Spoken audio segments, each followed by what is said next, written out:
राम राम। इन खबर हरियाणा देखकर लाग रहे आप। मैं आपके लिए स्वाति कादियान, मेरे साथ मौजूद है हमारे एडिटर विनोद लांबा सर और साथ में सोनू शर्मा जी। सर, हरियाणा में विधानसभा चुनाव 2024 का जो पिटारा वो खुला और बीजेपी के पक्ष में जाता हुआ नजर आया। आप भी पर्चे लेकर बैठे हो सर?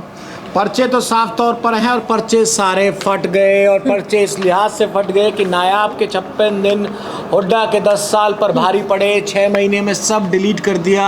सिस्टम हिलाने का दावा तो बहुत लोगों ने किया था, लेकिन आखिरकार जो सिस्टम को दुरुस्त करने का काम है, सोनू मैंने शब्द इस्तेमाल किया, सिस्टम को दुरुस्त करने का काम है नायाब सिंह सैनी ने, जो कार्यकारी सीएम है और बहुत जल्द आपको सीएम की शपथ लेते हुए भी नजर आएंगे, क्योंकि आलाकमान का इशारा साफ था कि ओबीसी कार्ड पर ही रहेंगे और ओबीसी सीएम अगर दिया है तो ये पूरा जो चर्चा है ये है कि किस तरह से एंटी इनकम्बेंसी कह लीजिए, सरकार के खिलाफ नाराजगी कह लीजिए, या बोरियत एक शब्द का मैं इस्तेमाल करता था कि बस बोर हो गए। नाराजगी से ज़्यादा बोर तो होता है, बदलाव की बात थी। ये सारी चीज़ें धराशायी करते हुए नायाब सिंह सैनी ने खुद को नया सरताज हरियाणा का साबित कर दिया है और इस लिहाज से भी महत्वपूर्ण है कि समय कम मिला। सोनू, बिल्कुल नायब सिंह सैनी के जो 56 दिन है वो नायाब रहे हैं। बिल्कुल अलग तरीके से उन्होंने पेश किया है। जिस तरह से मनोहर लाल खट्टर को हटाया था बीजेपी ने, केंद्र में भेजा था, तो कहीं ना कहीं लग रहा था कि लोगों में नाराजगी है और कांग्रेस भी यही कोशिश कर रही थी, बताने की कोशिश की जा रही थी कि मनोहर लाल खट्टर को हटाने के पीछे यही उद्देश्य है। लेकिन नायब सिंह सैनी ने जी तोड़ मेहनत की। 56 दिनों का जो कार्यकाल रहा था, लोग तरह तरह के तंज कस रहे थे कि नायब सिंह सैनी है वो चरणजीत सिंह चन्नी साबित होंगे, लेकिन उन्होंने ग्राउंड पे जो काम करके दिखाया वो बीजेपी के लिए अच्छी खबर लेके आया। और बीजेपी की जो 10 साल की दावे थे कि एंटी इनकम्बेंसी होगी, उस पर बम्पर जीत दिलाई और कहीं ना कहीं 2014 और 2019 के जो आंकड़े हैं उनको भी ध्वस्त कर दिया। और जिस तरह से सर इनकम्बेंसी शब्द को हटा देना चाहिए। अगर सही समय पर सही फैसले हो जाएं तो नायाब सिंह सैनी ने दिखा दिया। रीजन पढ़ेंगे पूरी, अगर देखें तो 6 महीने थे, मार्च में मनोहर लाल खट्टर साहब को हटाया शब्द है, या फिर प्रमोट करके, या फिर कहें नई जिम्मेवारी में, क्योंकि जो भाजपा कहती है। और देखिए इस बात को भूलिए मत, निश्चित तौर पर नायब सैनी ने अपनी एक नई पहचान स्थापित की, लेकिन मनोहर लाल साहब के भी एक जो कहते हैं और बड़े खुद वो एक्सेप्ट करते हैं कि उनके ऑफिस में कंप्यूटर से उन्होंने भाजपा में अपना राजनीतिक सफ़र शुरू किया था और उसके बाद मुख्यमंत्री तक का सफ़र। पहले मंत्री बने 2014 में, 19 में सांसद बने और सांसद बनने के बाद प्रदेश अध्यक्ष बने, और ये पूरा सफ़र मैंने अपनी आंखों से दिल्ली में कवर किया है। सॉफ्ट स्पोकन आदमी है। दीपेंद्र के बारे में कांग्रेस में अगर एक चेहरा था कि भाई सॉफ्ट है, कोई हाथ पकड़ लेता है, तो उसके उलट मैं एक परिभाषित करता हूं नई संज्ञा कि उनका हाथ पकड़ने की जरूरत नहीं है। जो इस समय कुर्सी पर विराजमान है और बहुत जल्द होने वाले हैं विराजमान, यानी कि नायब सैनी साहब, वो ऐसे हैं कि आप उनसे मिलने जाओगे तो खुद आपका हाथ पकड़ के कोई उनसे सेल्फी की करेगा। तो ये जो छवि थी और जो संत कुटीर है, जो मुख्यमंत्री कार्यालय है, उसको रात तक खुले रखने का फैसला हो, 12-12 बजे 1-1 बजे तक मिलने को, वो सॉफ्ट छवि दी, वो अपनापन सामने आया। और 54 साल के जब 11वें मुख्यमंत्री नियुक्त किए गए थे, भाजपा का निर्णय था, भगवा पार्टी है निश्चित तौर पर बीजेपी, सीएमओ का जो अधिक सुलभ बनाने का जो फैसला था, ये एक बहुत बड़ी वजह। अब ये हुआ कैसे, इस पर स्वाति चर्चा कर लेते हैं। बिल्कुल, इस पर चर्चा कर लेते हैं, क्योंकि मुख्यमंत्री जो अगर बताएं नायब सिंह सैनी को मुख्यमंत्री, हालांकि उस टाइम अगर बात करें यानी कि 2024 के विधानसभा चुनाव के बाद मनोहर लाल जो है लगातार दूसरी बार हरियाणा के मुख्यमंत्री बनाए गए, लेकिन जब उनको केंद्र में भेजने का काम किया गया तो नायब सिंह सैनी को हालांकि कम समय जरूर मिला, लेकिन हरियाणा की जनता ने एक बार फिर से मौका नायब सिंह सैनी को दे दिया है। दोबारा से मुख्यमंत्री पद की दावेदारी में अगर बात करें तो सबसे पहला नाम नायब सिंह सैनी का साफ तौर पर देखने को मिल रहा है। क्योंकि अगर बात करें, इंटरव्यू याद आ रहा है, बीच में एक चौपर से उतरे थे, वो रोहतक में उतरे थे, एक हेलीकॉप्टर जा रहा था, एक हेलीकॉप्टर आ रहा था। उस दिन मैंने 2 इंटरव्यू किए। 2 इंटरव्यू किसके किए? भूपेंद्र सिंह हुड्डा साहब, नेता प्रतिपक्ष, टेक ऑफ करके कहीं चुनाव प्रचार के लिए जा रहे थे। वो इंटरव्यू करने के बाद मैं बैठा रहा, मेरी जानकारी उनकी टीम से हुई, 2-3 मेरे उनकी टीम के बड़े अच्छे सहयोगी हैं, उनसे जो बातचीत होती है तो थोड़ा सा प्रोटोकॉल भी टूट जाता है। और इलेक्शन के समय में तो कहा है ठीक है भाई साहब आप कर लीजिए, कोई दिक्कत नहीं है, तो मैसेज हम सीएम साहब को दे देंगे। तो सीएम साहब जो उनका टेक ऑफ हुआ। लेकिन कहानी उलट हो गई हरियाणा में। कहानी किस तरह से उलट हो गई? जो उस दिन की कहानी थी, ये एक तरह से ना आप बीती है, या कहें कि वो आकलन है जो कोई और नहीं बता सकता। मैं दोनों से अभी बातचीत चर्चा करते हुए कनेक्ट कर रहा हूँ, आगे के पॉइंट्स आप पढ़ लीजिएगा। लेकिन ये महत्वपूर्ण जो रहा, ये महत्वपूर्ण रहा कि किस तरह से वो तमाम चीज़ें रही। टेक ऑफ किया था रोहतक से जी भूपेंद्र सिंह हुड्डा ने, लैंडिंग किसने की थी?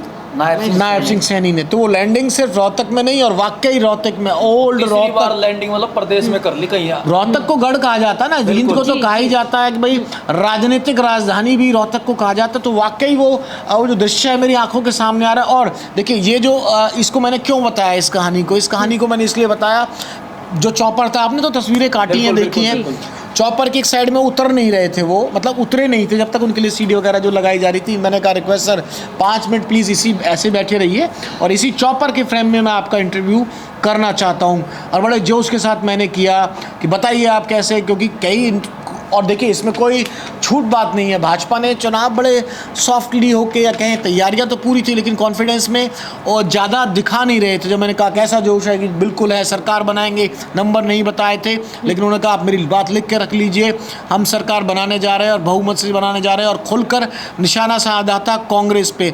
और वही हुआ कि वो जो लैंडिंग थी, वो लैंडिंग सिर्फ रोहतक में नहीं थी, और ओल्ड रोहतक का जो गढ़ है, काफ़ी हद तक जो आंकड़े विस्तार से हम कमेंट के नीचे कमेंट बॉक्स में भी लिख देंगे आपको, और 3-4 कमेंट सोनू उस पर ध्यान रखिएगा करना कि क्या आंकड़ों की जो पूरी बाजीगिरी रही है। जाटलैंड में भी अच्छी सीटें जीती हैं इस बार, खरखौदा जीती है बीजेपी को। ये हालांकि बीजेपी सब पहले से ही कह रही थी कि कोई ऐसा नहीं है कि जाट समुदाय हमसे नाराज है। धनखड़ साहब ने भी ये कहा था, और किरण चौधरी ने भी आपके इंटरव्यू कहा था, बिल्कुल देशभक्त कहा था जाट कौम को। नायब सिंह सैनी सामने किसने कहा किसी जाट हमसे नाराज हैं? बिल्कुल। जाट नॉन जाट हुआ हो ना हुआ उसका विश्लेषण बाद में करेंगे, लेकिन नायब सिंह सैनी एक अप्रोचेबल सीएम, और जो जिस तरह से पूरे पॉइंट्स हैं आप पढ़िए और बताइए, एक अप्रोचेबल सीएम बनने के और सॉफ्ट छवि देने की। बिल्कुल, और जिस हिसाब से हरियाणा में विधानसभा चुनाव में लेकर आचार संहिता लगी थी, लेकिन कुछ तो पहले देखें तो प्रशासनिक तरीके से अगर बात करें, मुख्यमंत्री नायब सिंह सैनी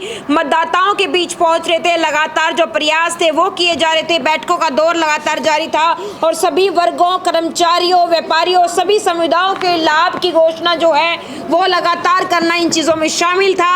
हालांकि जो चुनाव है उसमें हरियाणा के मुख्यमंत्री जो है नायब सिंह सैनी, पूरा जो कार्यकाल रहा है स्वाति 2.5 महीने का रहा है, और 2.5 महीने के इस कार्यकाल में जिस तरह से आदर्श आचार संहिता थी, और जो जब बनाया गया था वो मार्च में बनाया गया था, लेकिन मार्च के बाद की जो पूरी गतिविधियां रही, चुनाव आचार संहिता लगती रही, इस दौरान मतदान तक पहुंचने के प्रयास हो, कैबिनेट बैठक आयोजित करना हो, पिछड़े वर्ग, कर्मचारी और कई चीज़ों को लेकर नाराजगी थी, सरपंचों को लेकर मनाया गया, प्रॉपर्टी ID का मामला था उसमें छूट दी गई, 24 फसलों की MSP की, हालांकि उस समय मजाक भी उड़ाया गया भाई 24 फसलें तो होती नहीं है, लेकिन एक भावना कहीं ना कहीं नजर आई। गैर जाट समुदाय पर भी कहीं ना कहीं पक्की नजर, क्योंकि OBC समुदाय से लाकर बनाया गया था, तो जो सबसे ज़्यादा वोट परसेंटेज है, दलित से भी मेरे ख्याल से 27-28% टोटल इन टोटल सोनू ज़्यादा बैठता है। तो ये सारे ऐसे कारण है, BC समुदाय का प्रतिनिधित्व करते हैं। INLD जननायक जनता पार्टी के बीच जाट वोटों का विभाजित करने की उम्मीद थी, लेकिन मुझे नहीं लगता कोई ज़्यादा किसी को मिला। 2 ही तो इंडियन नेशनल लोक दल पर आई है शायद। बिल्कुल बिल्कुल,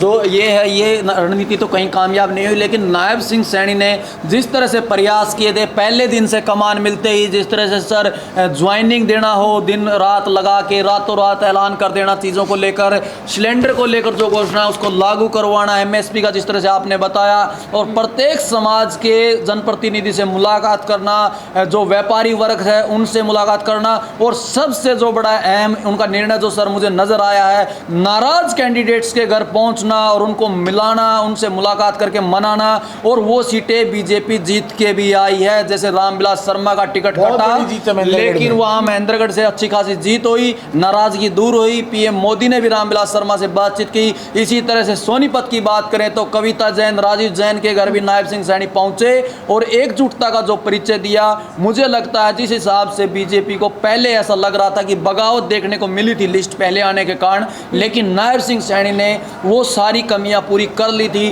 और एक संगठन को भी मजबूत किया और पार्टी को भी मजबूत लेकिन किया। सबसे महत्वपूर्ण ये है कि 9 साढ़े 9 साल में कई चीज़ों को लेकर, पोर्टल को लेकर कांग्रेस के द्वारा निशाना साधा जाता था, कहा जाता था कि जनता दुखी कर दी, सड़कों पे ला दी।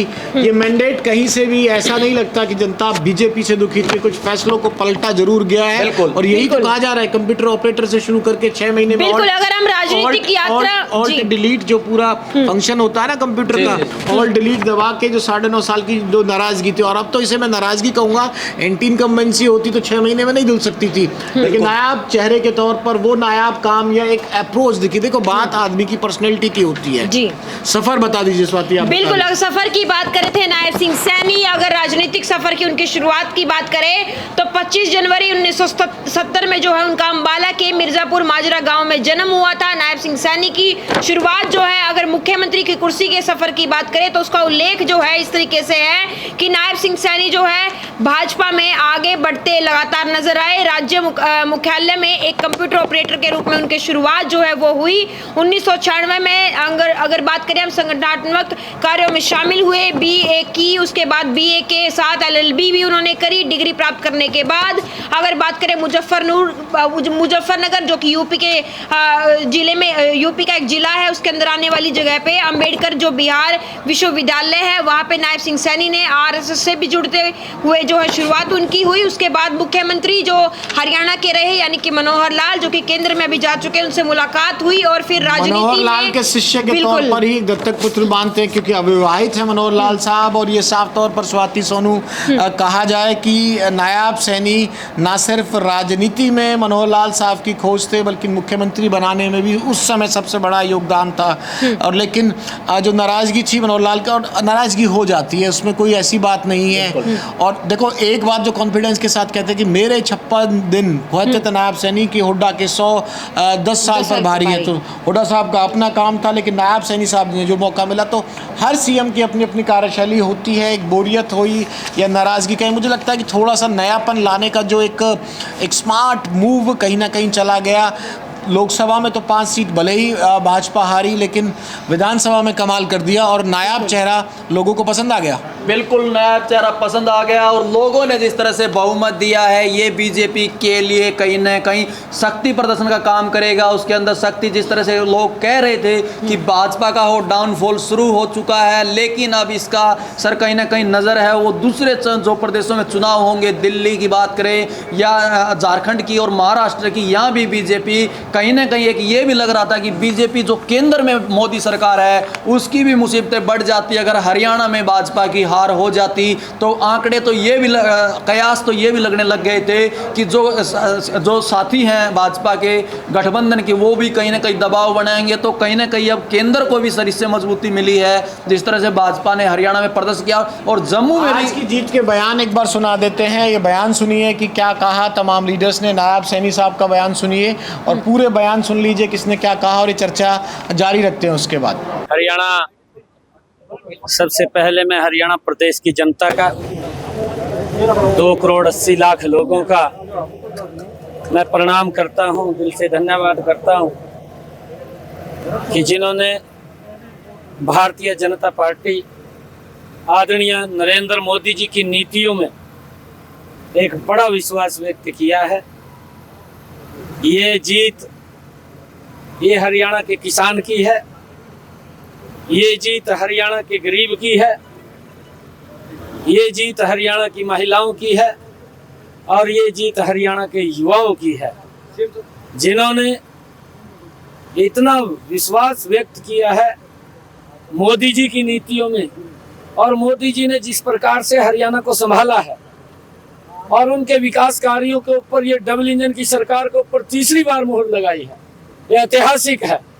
आदरणीय प्रधानमंत्री जी के आशीर्वाद के अंदर हम तीसरी बार हरियाणा में सफल हुए हैं। मैं आदरणीय प्रधानमंत्री जी का भी दिल से धन्यवाद करता हूं।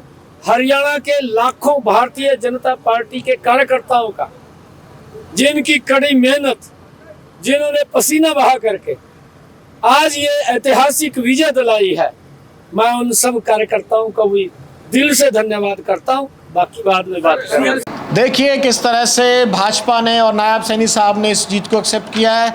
अब ये जो अपने विज साहब हैं ये कैसे कह रहे हैं कि बात करेंगे और मुझे मौका मिलता है, तो मौके में तो कोई कन्फ्यूज़न है ही नहीं, ये तो नायब सैनी की सर पे ही ताज सजना है।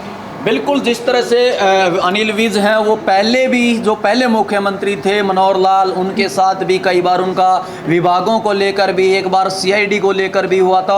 वो मतभेद होता रहता है, वो बोलते रहते हैं, लेकिन वो एक बात कहने से कभी नहीं कतराते कि मैं पार्टी का सच्चा सिपाही हूँ, पार्टी नहीं छोड़ूंगा, पार्टी से नाराज़ नहीं हूँ। तो वो अपनी मांग है, लेकिन भाजपा है वो मुख्यमंत्री का चेहरा पहले ही बता चुकी है। तो ये जो ताज है, बयान आपने सुन लिए, तमाम विश्लेषण सुन लिया, तो वाकई जो नायाब के 56 दिन हुड्डा साहब के, नायब सैनी साहब के 56 दिन हुड्डा साहब के 10 साल पर भारी पड़े। 6 महीने में सब डिलीट, फिर से सर पे ताज सज गया।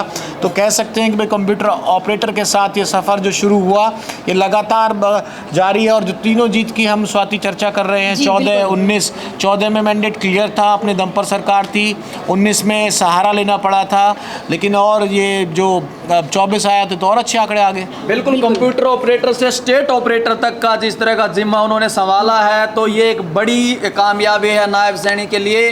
और कहीं ना कहीं सर एक चर्चा, हालांकि हम नायब सिंह सैनी का ही ज़्यादा वो कर रहे हैं, लेकिन एक कांग्रेस में भी एक कहीं कमी रही थी कि वो संगठन का विस्तार नहीं कर पाए, जिला स्तर पे भी, तहसील स्तर पे भी। ये कांग्रेस में 5 साल से पिछले खामियां रही थी, जिसका मुझे लगता है ये भी एंटी इनकम्बेंसी की नाव पे सवार होकर ही चंडीगढ़ पहुंचना चाह रही थी, लेकिन पूरी तो नदी बहती भी नहीं है, ये गच्चा यमुनानगर से पहले ही जीटी रोड बेल्ट पे मिल गया। बिल्कुल, और जीटी रोड बेल्ट का जिस तरह से आपने जिक्र किया कि मनोहर लाल खट्टर को जिस तरह से लपेटा जा रहा था एक हरियाणवी में कहें, तो वो बेल्ट भी भाजपा की, उसने भी अपना साथ निभाया है। फरीदाबाद की बात करें, जीटी रोड बेल्ट की बात करें, या दक्षिण हरियाणा है जो, उन्होंने भी भरपूर साथ दिया है, जो कि पहले से ज्यादा साथ दिया है। और बिल्कुल जिस हिसाब से लोकसभा के नतीजे आए थे, उसके बाद भारतीय जनता पार्टी जो है कहीं ना कहीं डर का माहौल साफ तौर पर देखने को मिल रहा था, क्योंकि कुछ ही समय बाद विधानसभा चुनाव के ये चुनाव जो है ये भी होना था। और इसी के मद्देनजर कितनी मदद शैलजा के बयानों की हो गई, शैलजा मैडम के जो बयान थे? बिल्कुल, इसमें कोई दो राय नहीं है। कांग्रेस की तरफ से जो बयान आए थे, कई चीज़ों को लेकर बयान दिए गए थे। विधायक हैं जो पहले विधायक थे, खर्ची पर्ची का बयान था, शैलजा के बयान थे, और जिस तरह से नारनौंद के अंदर शैलजा पे जो टिप्पणी की गई, इसका कहीं न कहीं मुझे लगता है एक समाज में नाराजगी हुई है, और वो आज दिख रही है। पहले नौकरी वाला मामला भी हाथ से निकल गया इनके। बिल्कुल, नौकरी का जो मामला था, कांग्रेस चाह रही थी कि उसका फायदा मिलेगा, कहीं ना कहीं वो लग रहा था कि कांग्रेस की तरफ से ऐसे बयान जिस तरह से सिलसिलेवार दिए गए थे, लेकिन वो कांग्रेस को रास नहीं आए वो बयान इस तरह से कांग्रेस के लिए। देखो, रास आने की बात तो जो जीता वही सिकंदर, और सर पे सज गया है ताज। नायाब सरकार फिर सामने आई है, और नायाब सरकार ने, और वाकई इस जीत को जितनी तारीफ की जाए उतनी कम है, क्योंकि एक समय ऐसा भी था, और मैं निश्चित तौर पर कैमरे के सामने कह रहा हूँ कि भाजपा के लीडर्स का खुद का कॉन्फिडेंस भी डगमगाया गया था, लेकिन उनके रणनीतिकार निश्चित तौर पर ड्राइंग रूम में और बाकी जगह जाकर रणनीति बना रहे होंगे, लेकिन कॉन्फिडेंस ऐसा कम था कि कहीं ना कहीं सीधे तौर पर भी बातचीत करने में। और साथ में ये भी सर अगर बात करें हम, रुझान जब शुरुआत में आने लगे तो कांग्रेस के मुख्यालयों में लगातार जलेबियां बटते हुए, पटाखे,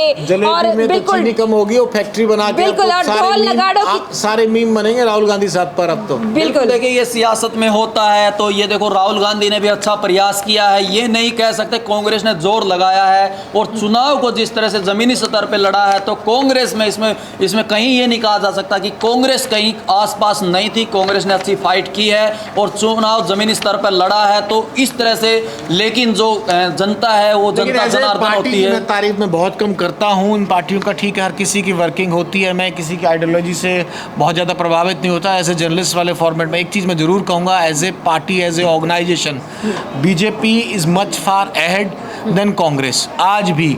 और इस हरियाणा के चुनाव में एक तो होता है कि भाई हो हा हू हा, वो तो था, उसमें कमी नहीं थी, शोर थी, हवा थी, लेकिन जो एक्चुअल वर्किंग है उसमें स्टेट यूनिट का काम हो, या भाजपा के केंद्रीय आला कमान की जो तैयारियां हो, पुनिया साहब को लगाना हो, विप्लव देव साहब को लगाना हो, इसके अलावा सुरेंद्र नागर प्रधान को लगाना हो, धर्मेंद्र प्रधान को लगाना हो, तो उन्होंने उतने ही डेडिकेशन के साथ तमाम जो अपने मंत्रालय और बाकी काम तो किए ही, लेकिन 4 प्रभारी और सह प्रभारी थे भाई। स्टार प्रचारकों की जो लिस्ट थी दिग्गज, जिस तरह से योगी आदित्यनाथ से लेकर हेमा मालिनी, देखो जिस तरह से जाट वोट बैंक के लिए लुभाने के लिए भी पार्टी ने पूरी कोशिश की। ऐसे चेहरे लगाए गए जिस सीट पर, जैसे जहाँ फरीदाबाद है, कुछ एरिया ऐसा जहाँ यूपी का वोटर्स था, यूपी का वोटर्स आके बसा हुआ था, तो बीजेपी ने जो प्लानिंग के तहत जो स्टार प्रचारकों की ड्यूटी लगाई, उसको अभी कहीं ना कहीं बीजेपी को फायदा मिलता नजर आया, जिसके लिए पीएम मोदी साहब की रैलियां भी कामयाब हुई। असंध की रैली कामयाब नहीं हुई, जो राहुल साहब की रैली पर सवाल उठेंगे। असंध में भी जिस तरह की रैली थी या बाकी जगह थी, वहाँ बहुत ज़्यादा नतीजे ऐसे फेवर में आए नहीं है। बिल्कुल, ये कहा जा रहा है कि जो लिस्टें हैं, जहाँ जहाँ राहुल गांधी ने प्रयास किया था, जहाँ जहाँ राहुल गांधी ने यात्रा की थी, वो तमाम सीटें, ज़्यादातर सीटें हैं कांग्रेस ने खो दी हैं। तो कांग्रेस वो गढ़ भी कई जगह से बचाने में कामयाब नहीं रही है। तो ये नायब सैनी का एक नायाब सफ़र हमने आपको दिखाया है, लेकिन आप कहीं मत जाना हमारे से, क्योंकि अब हम आपको मंत्रियों की बात भी तो बताएंगे ना कि कैबिनेट में कौन कौन पहुंचेंगे सर, ये भी तो हमारे पास है ना। तौर पर कुछ मंत्री हारे भी हैं, बिल्कुल, और लेकिन नए चेहरों को मौका मिलेगा तो मंत्रिमंडल जो एक्चुअल में भाजपा चाह रही थी ना, एकदम फ्रेशनेस के साथ दिया जाए, वो फ्रेशनेस के साथ ही नया मंत्रिमंडल होगा। तो बिल्कुल, और इस हिसाब से जो है इस चैप्टर के हम क्लोज यहीं पे करते हैं। लोकसभा चुनाव के नतीजों के बाद भारतीय जनता पार्टी जो है एक अलग मोड़ में नजर आई, लगातार प्रचार किया, दिग्गजों की लिस्ट जो है वो स्टार प्रचारकों की पहले जारी की, और पूरा दमखम जो है विधानसभा चुनाव की 90 की 90 सीटों के लिए भरा, और उसके लिए पार्टी को फायदा भी हुआ। भारतीय जनता पार्टी फिर से बहुमत के साथ हरियाणा में फिर से अपनी सरकार बनाने जा रही है, और तमाम जो है इसी खबरें आप तक पहुंचाते रहेंगे। इन खबर हरियाणा पे लगातार आप खबरों के लिए जुड़े रहें, हर खबर आप तक सबसे पहले बताऊंगे, सब तस्दीक बताऊंगे, और सबसे अच्छे तरीके से साफ करते हुए दिखाएंगे। तमाम खबरों के लिए बने रहो इन खबर हरियाणा की। राम राम। राम राम।